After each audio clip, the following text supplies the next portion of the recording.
From Sunset Beach, Hawaii, weighing 267 pounds, the magnificent Muraco. Why is it they call him magnificent? The man who lifts condominiums off his chest.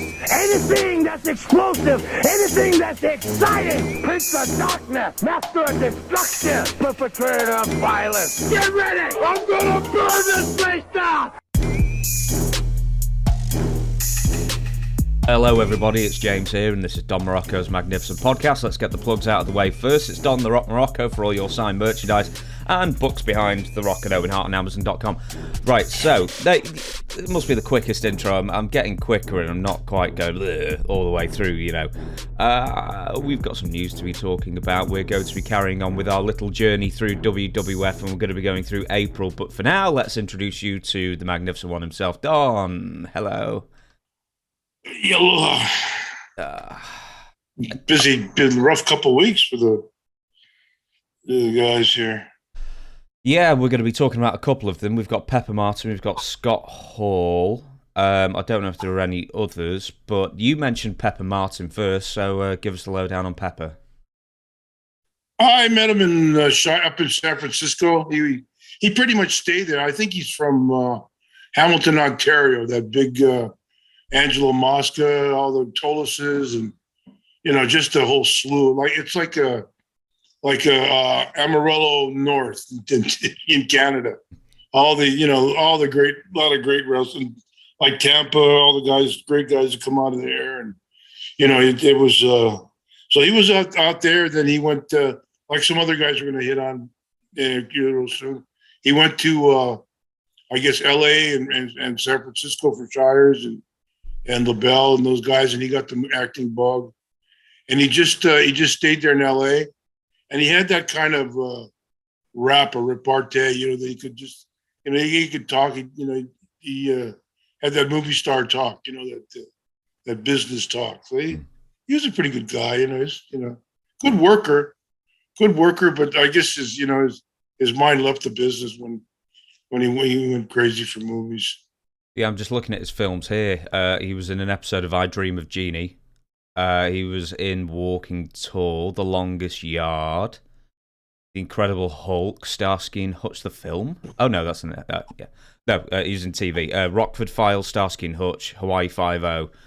So he was, jobbing actor. He had quite a few gigs. Yeah, then he did a bunch of stuff that was, movie related. That how they talk. I'm calling this guy, and so it's they all become producers and directors eventually. They as they grow, like everything. Wrestlers become promoters. I'm looking at his championships and accomplishments here. He was a 2-time Hollywood Wrestling Beat the Champ TV title. Now I've heard that phrase here and there, Beat the Champ title. Is that essentially exactly the same as any other title that you have to beat the champion to win it?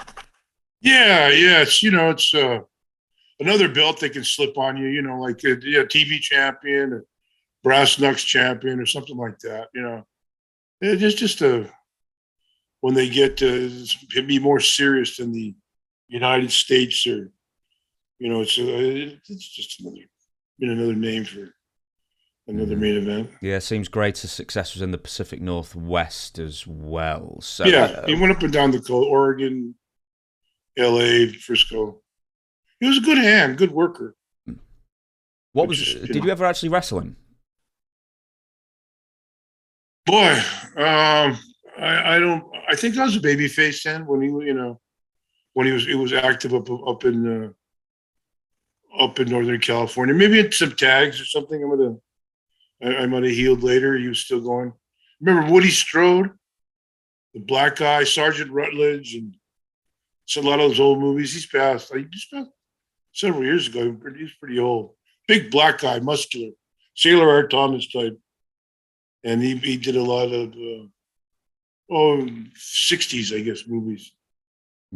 He came up with the Pepper one time, and we were in Fresno from LA. He was getting him gigs? No, he was cruising, just hanging, just drove up with him for the show. He wanted, I guess Pepper talked him, come into my house.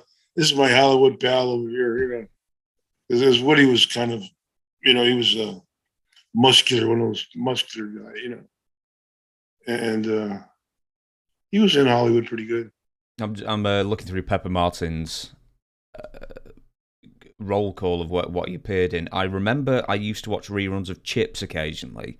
I'm sure I've seen Superman 2.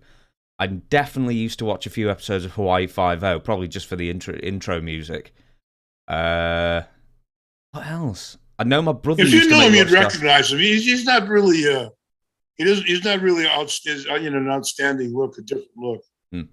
Or didn't have, but he was, he had a lot of work eventually.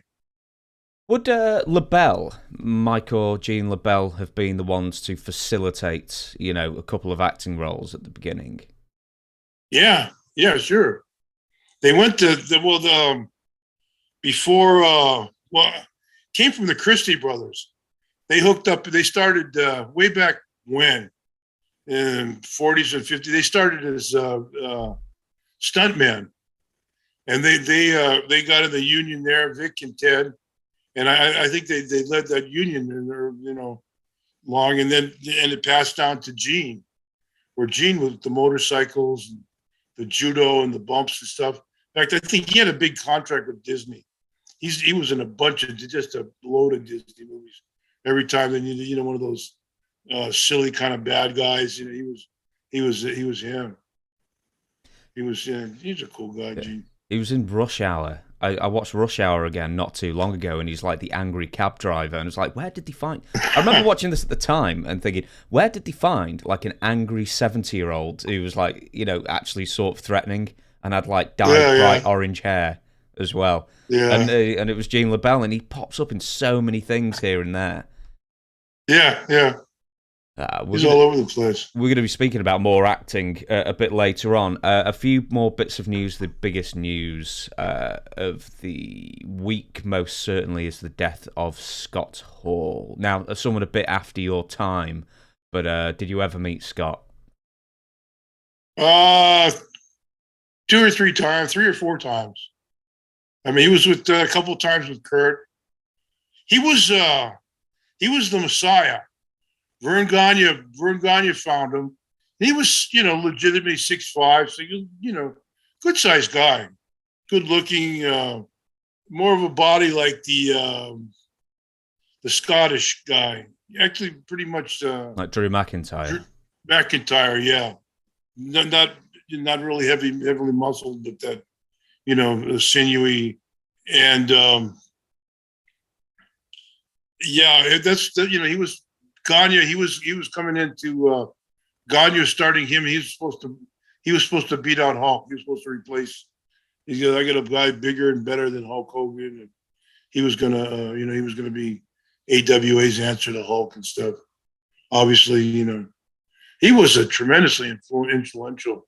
That Razor Ramon character really got over. I mean, I watched the match he had with Shawn Michaels.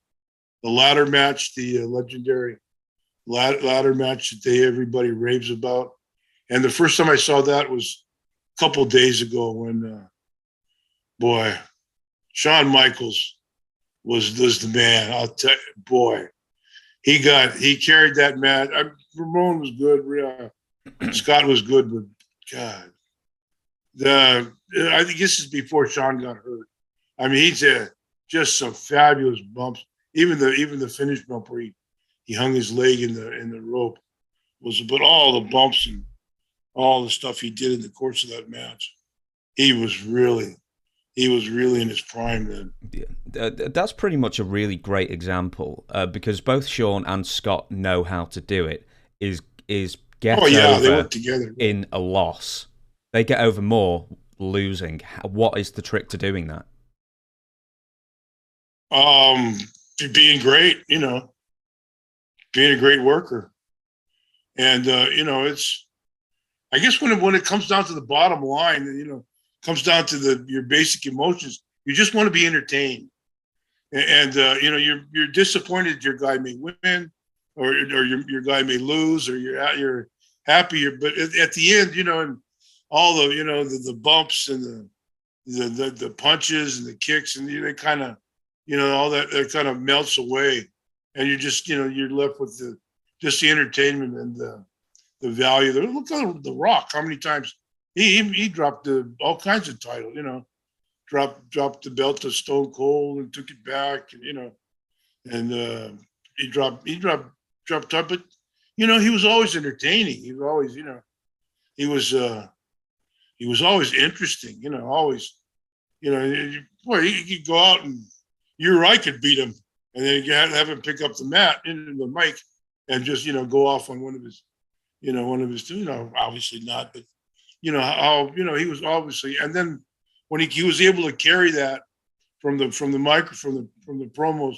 into the ring, and, you know, and they continue with that type of excitement. And then, you know, just, I think the people at the end, you know, they're there to see a show, you know, and kind of the real guy, fake or whatever, you know, let it melts away.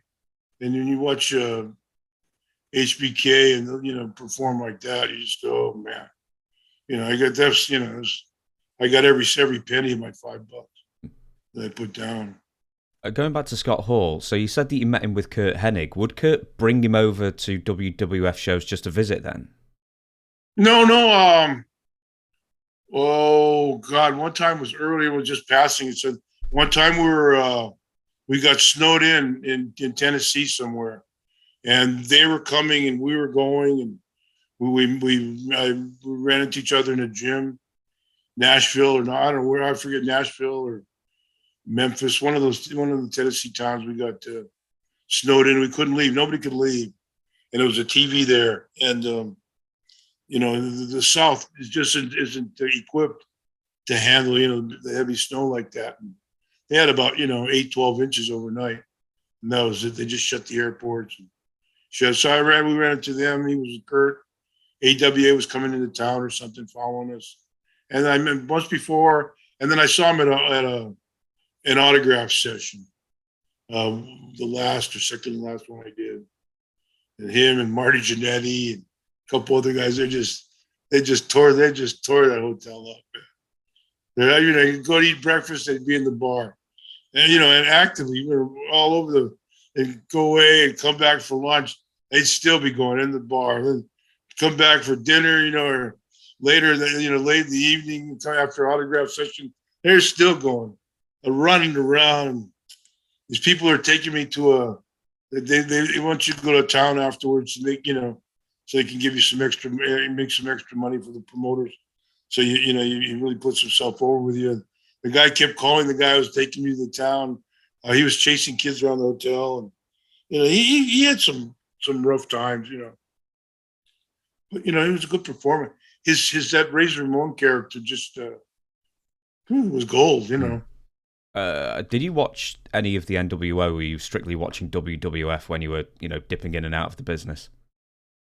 God, I was dipping everywhere. Yeah, I'm not that I remember. You know, I wasn't really. I was, you know, down the docks at that time. You know, I was full time, and then I didn't see wrestling movies before. It's just because when we were on the road, we're working at night. You know, and MASH and all those shows that ever, you know, Star Trek or whatever happened to be, you know, coming down the road at that time. We were never, you know, never coincided with our times.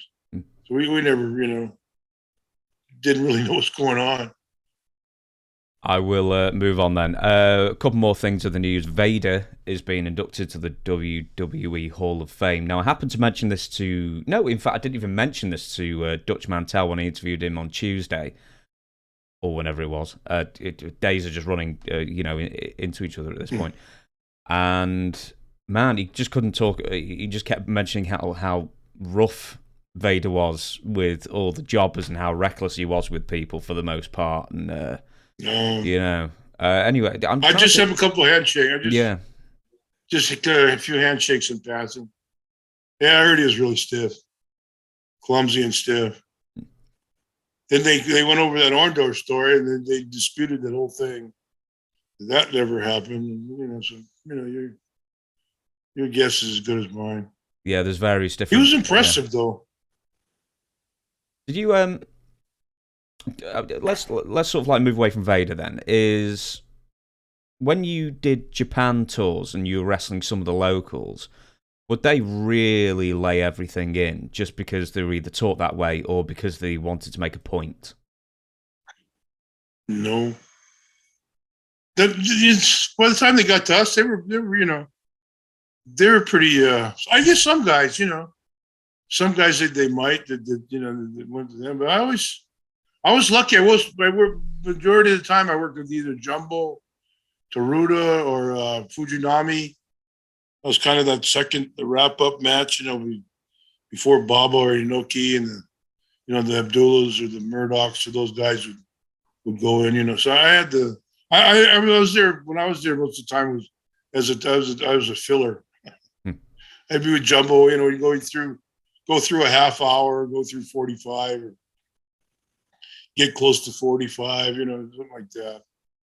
So but I always found it to be. If you work good with them, they work good with you. If you got stupid with them, I guess they could, or somewhere down the line, they had their little enforce guys around that would probably, come back on you or something. But I never ever had a problem. Some lousy, some not great matches, but that was, Sakaguchi or some of those guys like that. Most of the guys like Jumbo and Fujinami, it'd be great, man, really good matches. What are the fundamental differences between American and Japanese psychology? Oh, the people don't, you can't, it's hard to, for the most part, they don't build for those, the comeback or the heat. They don't buy they buy the Stan Hansen, Abdullah the Butcher, run your head into the wall and throw you to the chairs and that, they like that. They get all that. But then, you go through, if you're working in the ring and you go through some series of moves or series of something, and they'll clap and stuff. But to get real heat, I don't know. Just it doesn't. It's not the same type of heat that you get in the United States or England or whatever. Do you have to either like strike more, or do you have to use more submissions, or do you have to, as you said before, like chain more moves together to get a reaction? What do they react to best? Then again, it all goes to depends who you're working with. Some guys are comedians. I can't think of his name. Shortest sumo type guy, and their role on the card, or they're noted as comedians, so to speak. And other guys are that. So no, you just go through. Yeah, I guess when you get there, you can press, and you're not getting your heat. You're not getting you're not getting a response. You go, oh God, what they're going to send me home and not pay me. Some, but no, if you just settle down, relax. It's just like when, you're wrestling and you see a fight break out in the crowd. You just grab a hold and lay down. Wait for everybody to put their eyes back on you. And they'll get with it. It's just, just not like a Western crowd. We'll move on then. Gable Steveson retiring from amateur wrestling. I think he left his boots on the mat, and he will be at WrestleMania 38. I know you keep your eye on some collegiate wrestling, don't you? What do you know about that? I watched the semifinals and the finals on this over the weekend. Yeah, the guy's he's I don't know if he looks like Aaron Donald, the defensive lineman for the Rams. Like 6'1", 285. I don't know how many stone that is. About 20 stone? 285 is 21 stone, 1 pound. 21 stone, yeah. So the other guy who was wrestling was even bigger than him. Legs like tree trunks, and it's a new type of heavyweight that they're, not the 350 guys, are more athletic. Who was that guy? I saw him get it in the film where Vern Gagne's training the guys in the barn. And I think he was at the point the heaviest Olympian ever, and he was like a 400-pound Chris wrestler. Taylor. Yeah. Chris Taylor. He was like a 400-pounder. And then that great picture in the Olympics and the Greco-Roman, I think it was a German guy or Bavarian guy giving him a double elbow, double arm suplex. The 400-pound guy. I didn't know. Another thing is, barely at a handshake at the time. But he wasn't around, and he passed away. He died real early. Yeah, like real young. Like about 30, if that. Yeah, he had warts on his neck, all kinds of blood issues. Probably why he was so big. Yeah.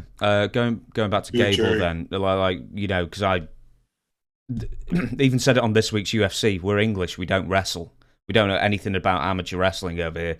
Where does Gable Steveson sort of rank as far as, some of the big names the last 20, 30 years? I guess he's right. Well, Brock Lesnar, huh? He wasn't an Olympian, Brock Lesnar.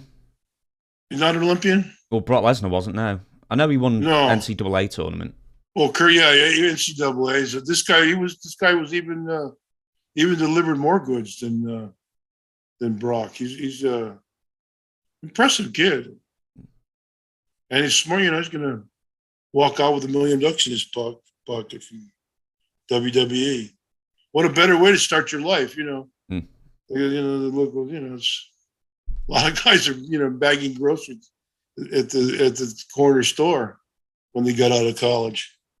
Yeah, even as far as I know, with collegiate sports, the vast majority of them have the rules changed recently, where they can actually accept gifts now. Last year, yeah, they just changed where you can amateur athlete, they can sell their likeness.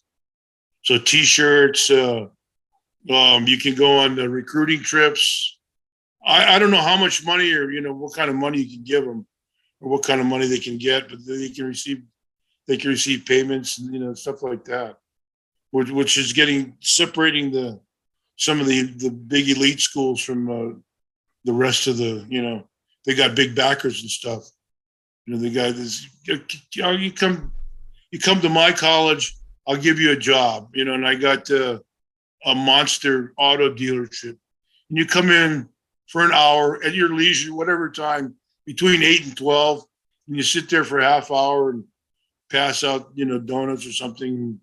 You're on salary or something like that. But I don't think it's that clandestine anymore. I think it's more out in the open where they're just doling the bread out.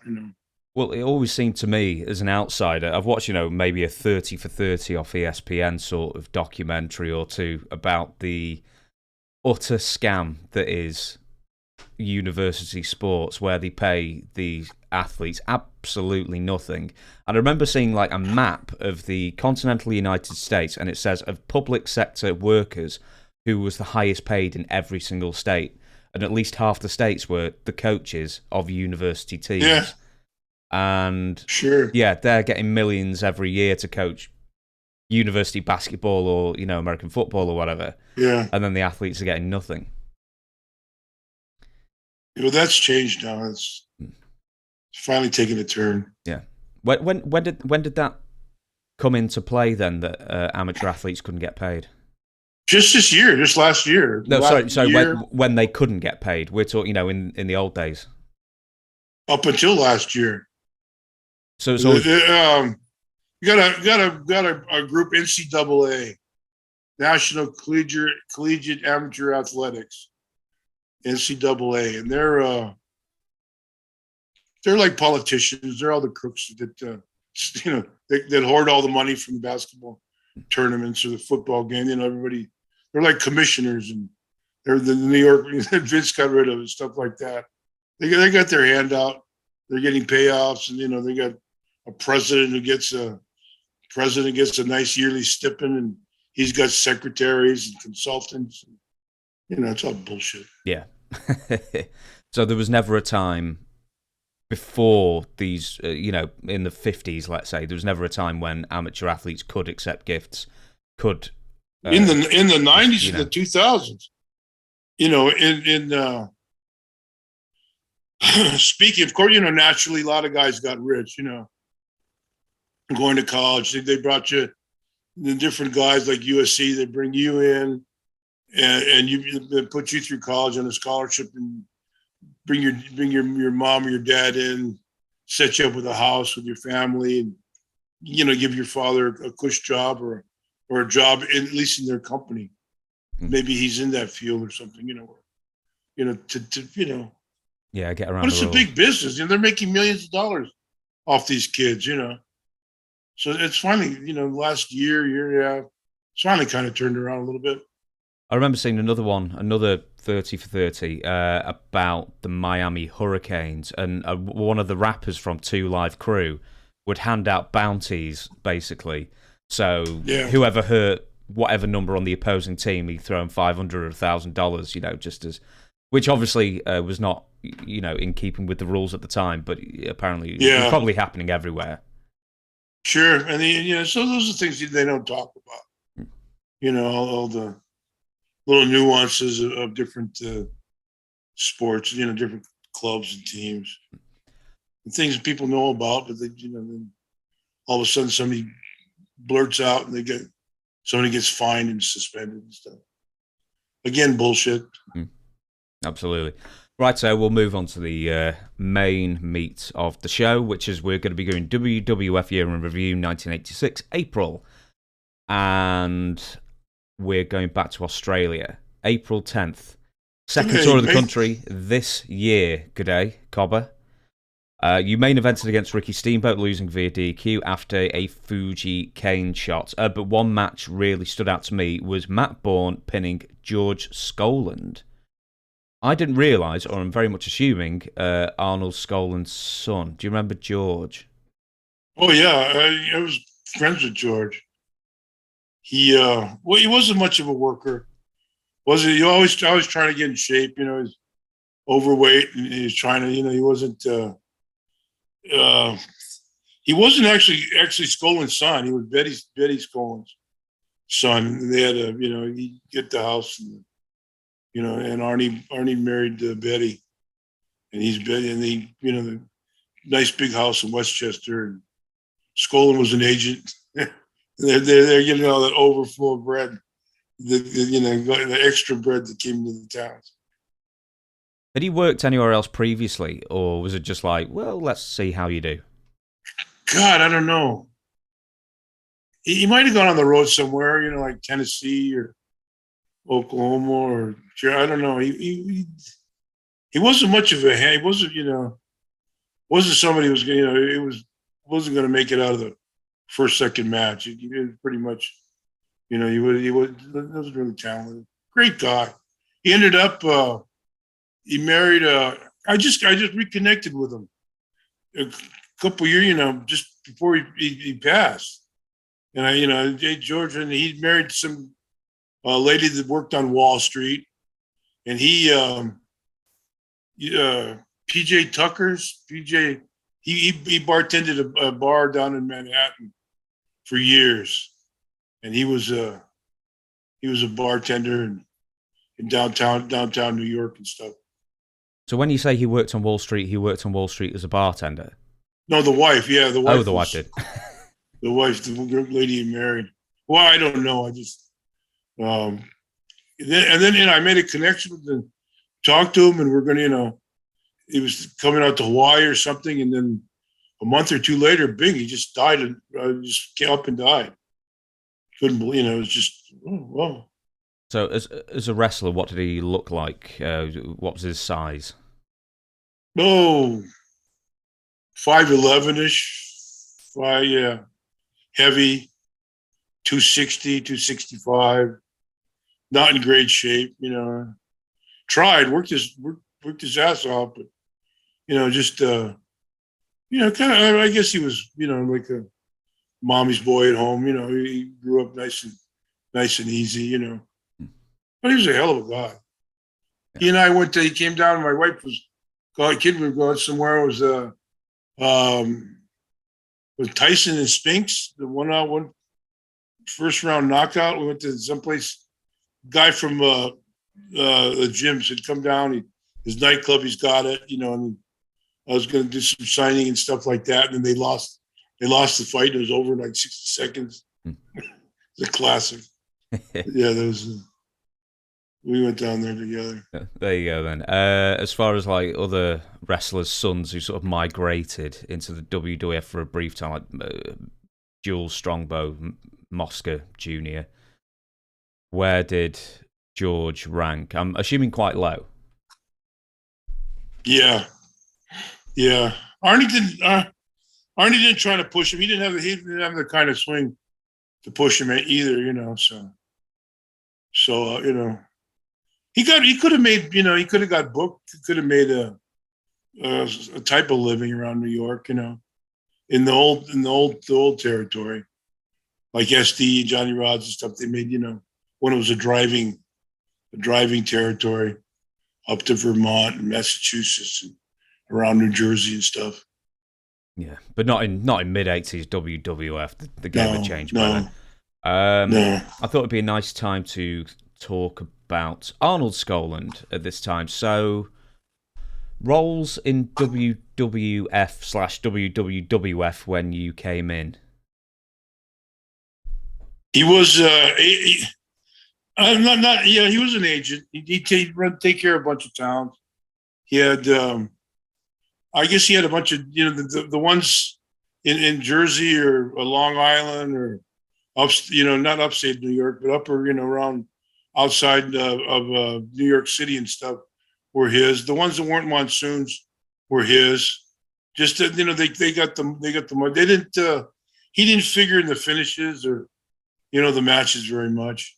He was an old timer.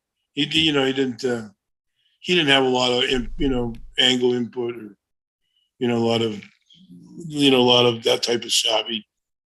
When you say take care of the towns, what specifically does that mean in that context at that time? Square up with the box office. Get the count, you know, make sure the money matches the tickets and stuff like that, you know, and make sure, you know, they got their bread. So when you say not sorting out the finishes, I mean, would Arnold give the finishes, but that comes straight from the office, or would someone else take care of that? He could. There'd probably be another his town's probably another agent there, Goria, Strongbow, or somebody like that. They would unless it was that simple, you know, they send the Arnie, or somebody couldn't make it, then they just send the Arnie, you know, you go over, you over, you know, work the times out, you know. You know, because those cards weren't you weren't working returns, or, you know, you weren't. Sometimes you're maybe close to New York City, but then you didn't want to expose anything that might get in the way of the garden or something. But, you know, just everything is usually at most a DQ or a count out. It was clever, you know. No angles, no coming back next week or in 2 weeks. You know, they come back with a whole new card, you know, next time. Might be me and Backlund one time, or me and Pedro, and come back with Valentine and somebody else, and the next time, you know, a combination of main events and stuff to put over, you know. But they give them, you know, complete different show. Not complete, but, you know, more or less. With Arnie as a manager, because, I mean, he wasn't exactly, you know, Mr. Personality, but then he wasn't managing Mr. Personality with, let's say, Bob Backlund. Yeah. So why was he always paired with the good guy champion? That was, you know, well, he wasn't a talker. He didn't do promos. He wasn't a Blassie or Ernie Roth or Albano, you know, roaring, swearing, screaming guy, you know. He was, you know, just straight face, you know, you know. He was, yeah. Skoland could drink. drinking. He had to have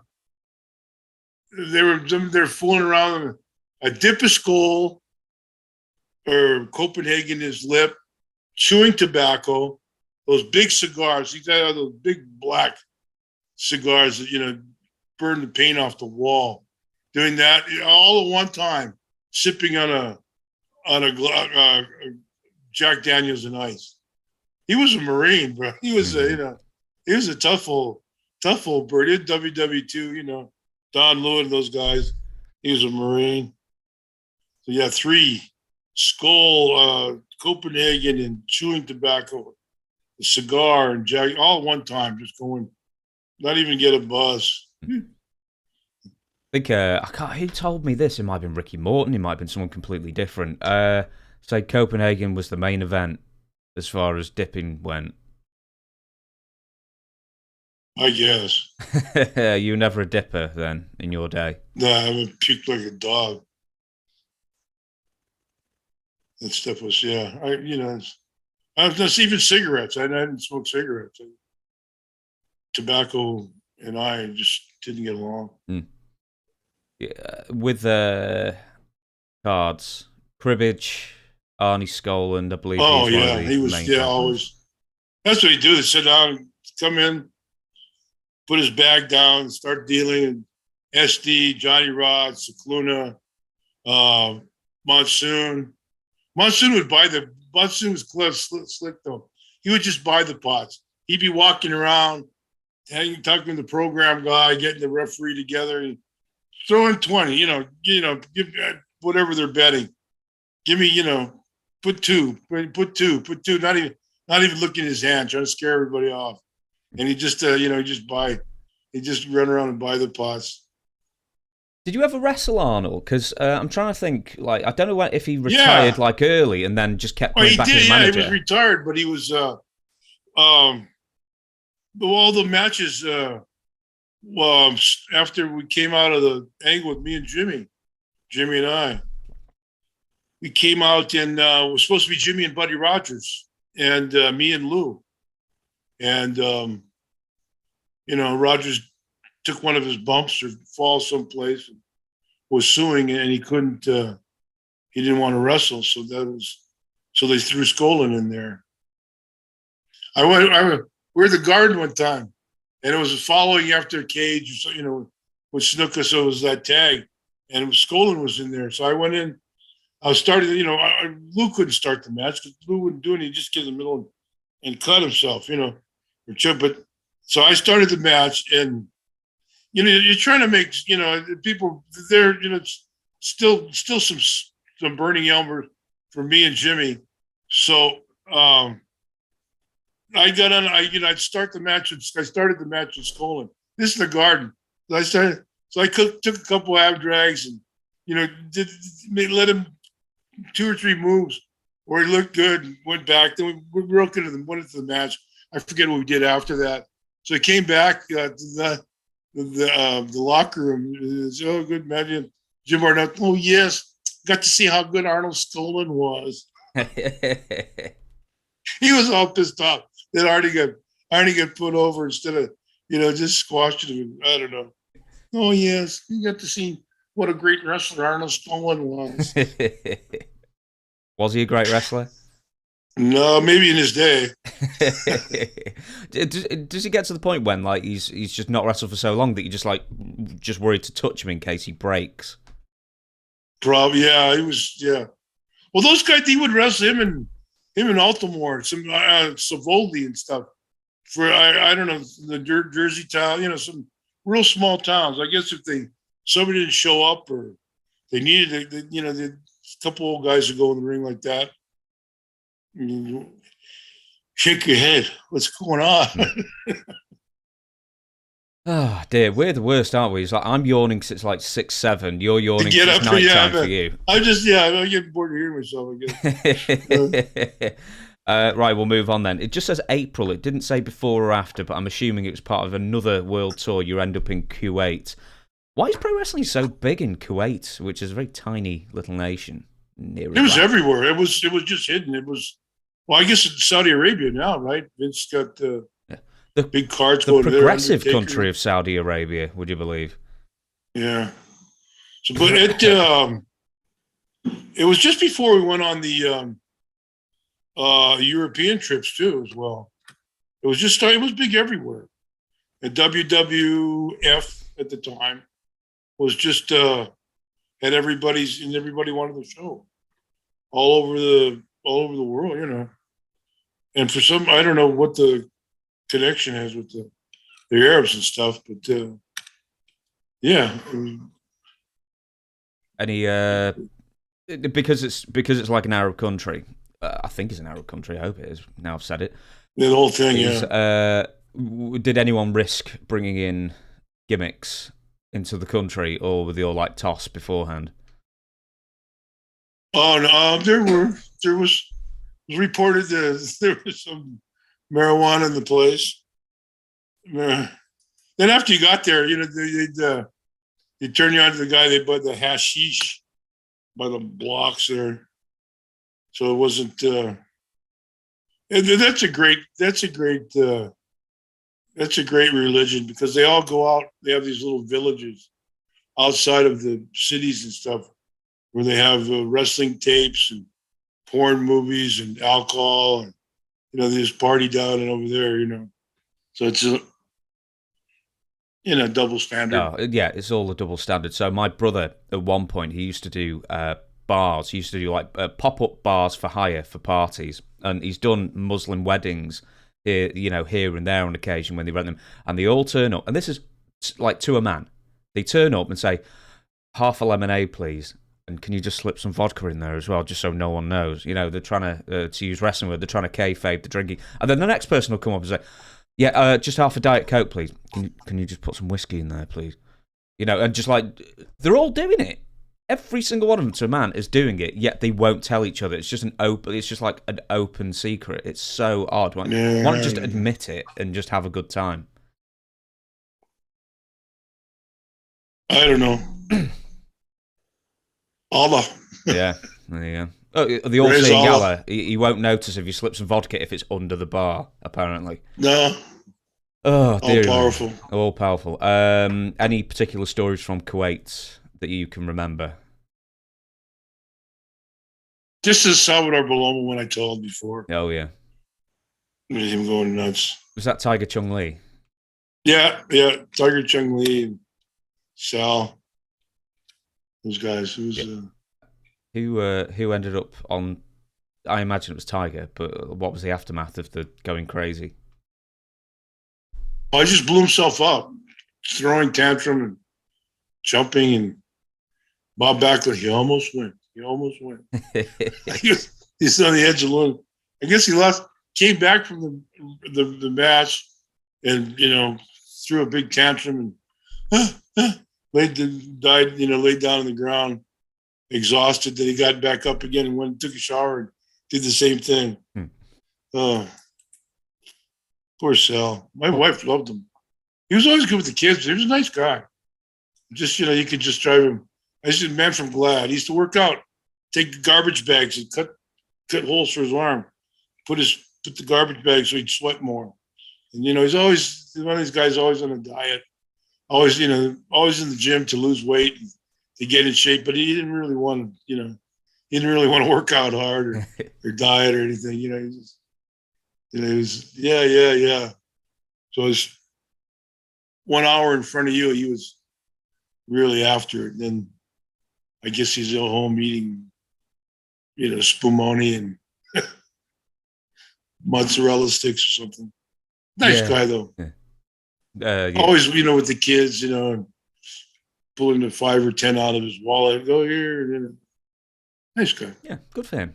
I'll move on then. Around this time, Terry Funk starts no-showing events, and he either turns up maybe for like one last shot in May or doesn't turn back up at all.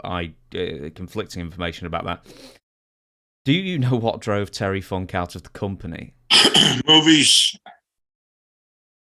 You got, him, Piper, Jesse, those guys. They got the higher up they were on the echelon, that they were able to get, get used, or people like we're talking about Pepper. But the more people that would talk to him or that recognize him as actors or potential actors, the more hooked they would get, the more into it they would get. They were just boom. And that's what got him out of the business, going to acting. Was Terry Funk like quite well known for just when he wasn't happy, he just wouldn't show up? No. No, he was NWA. One of those.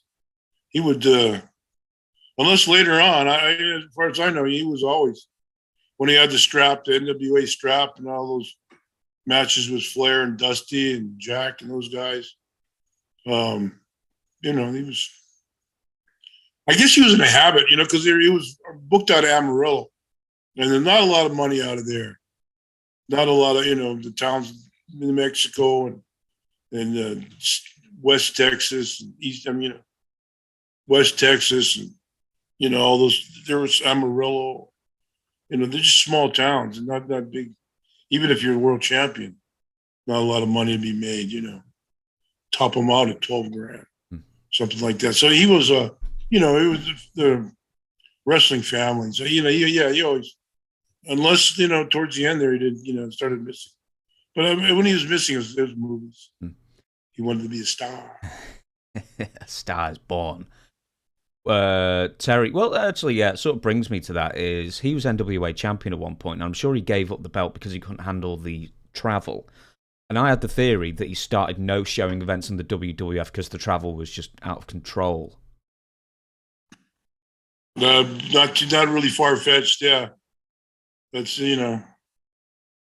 not a hard reach because it got it's just insane, especially when he hit it, and it didn't matter Funk or Harley or Piper or Muraco, it didn't matter, it was just insane.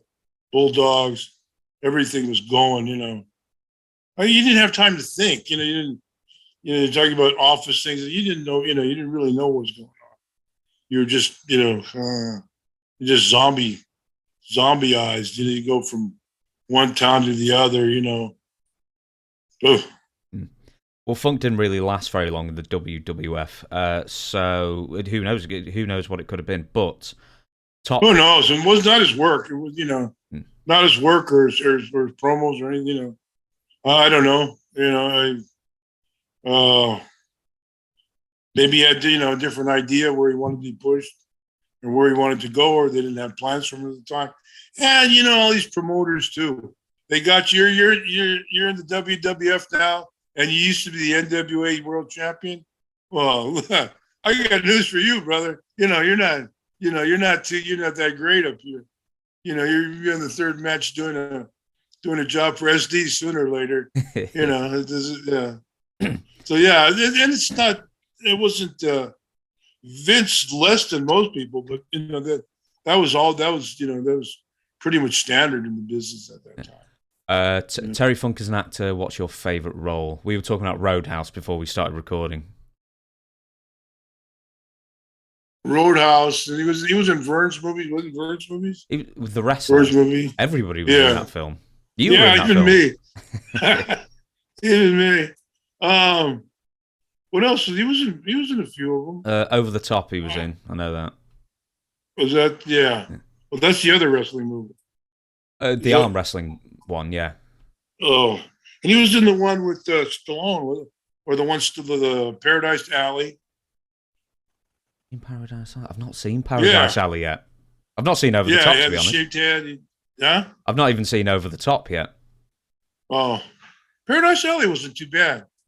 Stevens and a bunch of guys. A lot of the guys in there. All the guys in the in crowd. Did you ever see the one with Henry Winkler in the wrestling film? I can't remember what it was called. The Great One or something like that? Yeah, that sort of rings a bell. Did you ever see that one? I don't think so. So I'm very quickly trying. The One and Only. One and Only. Okay. Yeah, I don't. I maybe saw parts of it. I don't think I ever sat down to watch it. No. Okay, we shall move. Before we do, I want to bring up Quantum Leap. Terry Funk was in an episode of Quantum Leap, which I loved. Quantum Leap. That was a good show. Yeah. Yeah, I really loved it, and I may have even said it on this show before, but it was a wrestling themed one, and Scott Bakula goes into the body of some wannabe wrestler. And they have the wrestling talk in the thingy, and how they explain it in the 50s, because when it was set, was all the matches are predetermined, apart from the main event. That one's real. And there we go. That was the big reveal of how wrestling worked in the 50s, apparently. Good to know. Yeah. Now you know. I know. I'll move on then. Within a couple of weeks of Terry Funk disappearing, Jesse Barr turns up as long-lost brother Jimmy Jack Funk. Jesse Barr is a bit of a mystery of somebody, but do you have any memories of Jesse? Sandy Barr's son, nice guy. Seemed like a pretty nice guy. He didn't make waves. He was, I guess, maybe a little boisterous at times. I don't remember him being, but he was a funny guy. His father was had the promotion or was with the promotion in Portland, Oregon. Sandy Barr, and I knew. And Jesse was a big kid. I guess he's an amateur wrestler in Oregon and stuff. So he was, pretty fair wrestler. Obviously you could see when he came in, they didn't have big plans for him. It was probably taking Terry's place, and the plans that they had for Terry had been scratched by then. So he was just filling a spot in the card for a while. Yeah, he was tagging with Dory for a few months, and then I think by August or around that time, Dory has enough and then leaves, leaving Jesse to flounder and lose, and basically a glorified enhancement talent with a Lone Ranger mask and a bell. Pretty much, yeah. Yeah. I think you may have told me this actually, but did you hear the Jesse Barr Haku story? I heard the story. I wasn't there, but I was in the town. I think I was in the same town that night. But all I just heard the story that some fans or something taking them out to eat because evidently the hotel or where they're at was a better place to eat or a late night eating place. So they went out. I guess they had a few drinks. The way I heard, he got out. He was kind of rowdy, and he was with his boots or something. He walked over the car of the person that had taken him to, taken him to Tonga City. Don't do that. The people are nice enough. And, go fuck yourself. And that was it. Ba-boom, ba-boom, Yeah. Chop, kick, punch, eye. Yeah. I don't know if that order, but pretty much. Nearly a monocle wearer for the rest of his life. Yeah. Let me think then. Okay, we'll go for a couple more and then we'll shut down the podcast. April 21st, one of only 2 known appearances of Psycho Capone. A blonde, skinny kid, only had one televised match with Lanny Poffo. And any memories of this dude? Not at all. I read it and I tried to think, but I never, Even his time was even more fleeting than Tom McGee's. Yeah. I have no connection, no recollection, no nothing of him. Yeah, someone else had actually written an article about this guy and pretty much said the same thing. The only televised match that he was on was against Lanny Poffo, and it was actually quite competitive. It wasn't just a simple, wipeout sort of thing. So at some point, maybe, who knows, maybe someone may have had a plan for him, but that lasted either 2 or 3 matches, and then he was gone for good. Some guys would come and then just disappear, Bo Belinsky, Frank Shields, was there one night at TV, but he had a family in Philadelphia. He was just driving through. I know I wanted to take him out to dinner and stuff, but he was moving on. He was just stopping there, and because he'd really taken me under his wing in Minneapolis in AWA when I got there, and I was trying. He was kind of out on his luck at the time. So. I didn't look at this, but if it was on a primetime show, then it would have been one of the major arenas. It might have even been in Madison Square Garden. Someone was obviously doing someone a favour, surely, to let this kid onto a Madison Square Garden card, even if it was on the, so many wrestlers will, give their left nut to appear, in that arena. And then some guy who's got no training just turns up and takes it. Yeah, he did, for Mike LaBelle or somebody like that. It was a favor for another promoter. They did that all the time. It's not all the time, but it wasn't unheard of. to bring, somebody up and give him a shot for, I can't even picture the guy. No, I don't know what to say. Just picture a very bland person with the blonde hair. Is there anybody else who turned up for one or two events, or for a week or two in the WWF, who would just turn up and then just disappear again, who seemed to have some promise? Some guys, Joe LeDuc or Dick Slater, a couple of those guys, and it was both after their prime. Dick had already gone through the side of Terry's van, some kind of car accident, and Joe LeDuc had that lawsuit and stuff. So it was, the spirit kind of was beaten out of them, and they just came and I guess saw the writing on the wall, and just didn't, just kept moving. Okay, we'll move on. This might be the last one. April 26th, Detroit, Michigan. 21,000 sellouts with an extra 5,000 watching on closed circuit from Cobo Hall. How common was it to have closed circuit for events that were major events like a WrestleMania? Because this seems quite surprising to me. What was the card there? Great question. A wonderful question. I don't know. That's not Steamboat and Hulk with me and Fuji? No, I don't think so. That was in May. I can find out the card for you. But I mean, how often would... It's not important. I was going to say if it was, it's the only time I ever saw Steamboat, get upset with the office or the bookings there. So we're in Joe Louis Arena, and he and I had 2 or 3 matches going up, juice and fights and everything else, and had been building it up real nice. And I guess he felt we could have gone in with a cage match or a strap match or something like that, and done the same business as but the office wanted Hulk in the card. I wasn't paying attention because I was always catching those kind of main events where I'd be going along and I'd get somebody hot and they'd stick me and Fuji in a tag. And I was always looking at Fuji getting a payday. And, my payoff wasn't that much different, and just, office doing their manipulations the way they did it. So that, but Ricky felt that, that just as a single, we could have carried.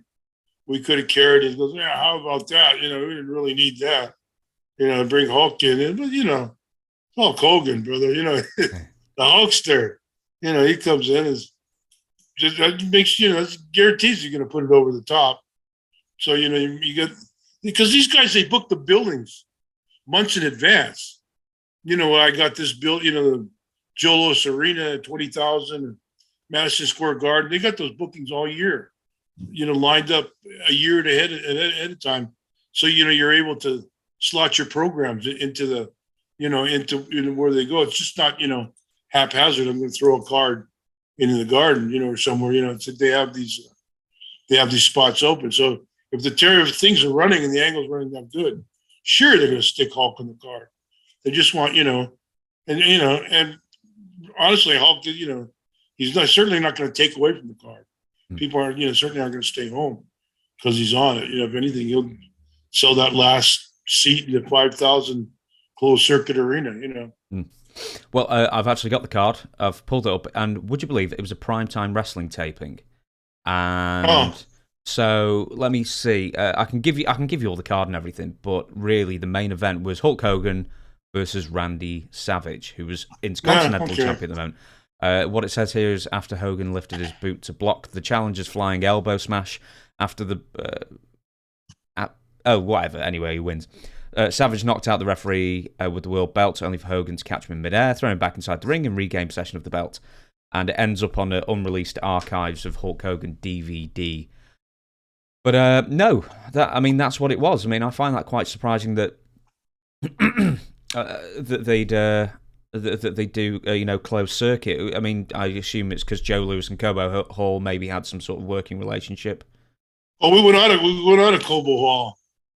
We started there. Cobo Hall only seats like $5-6 grand. It's not a big, It's not a big arena at all. So we started there, and they took the snooker.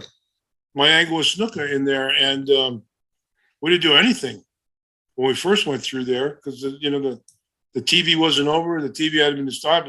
We came back a couple months later, and that same show was hot.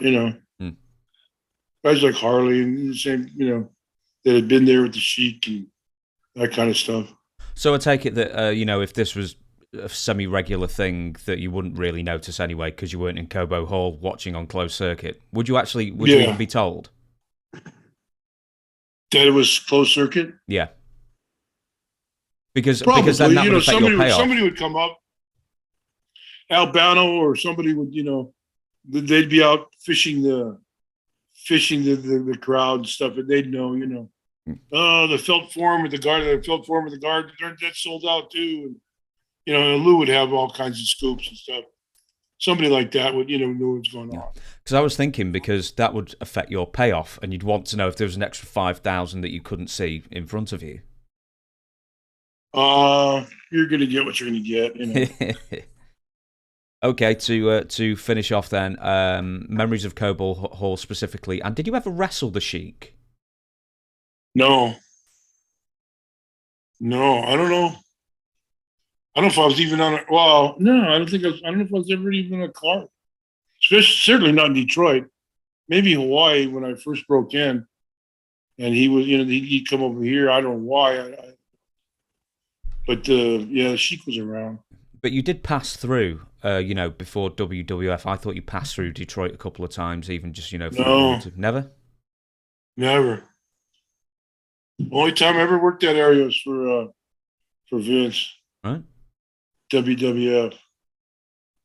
Memories of Cobo Hall specifically then. You said that it only holds, 5,000, but... yeah, 5, 6... Arena? Well, No, dive. Oh. Yeah. That was from what I remember, I weren't there too much. It was pretty much a dump. Like the old Olympic in LA. That was like, if these walls could talk, they go. Really? Yeah, believe me.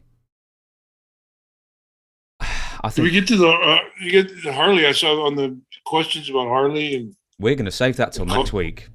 Oh, okay, all right. So stay right there for a week, and I'll call you back, and then we'll I'm not even going to change. I won't even change my shirt. No, I'm not even going to change my nice cardigan that I've put on for this. There you go. Particular show. It's too good. It's too good to lose. No, definitely. Right, I will close the podcast down. How do I close podcasts down these days? Plugs again. DonTheRockMorocco.com for signed merchandise and stuff. There we go. Yeah. And books behind me. We're going to do another show in a week. Wear the same clothes. And that is how I'm going to close this podcast down. So thank you very much for watching, and thank you, Don, for entertaining us once again. Adios.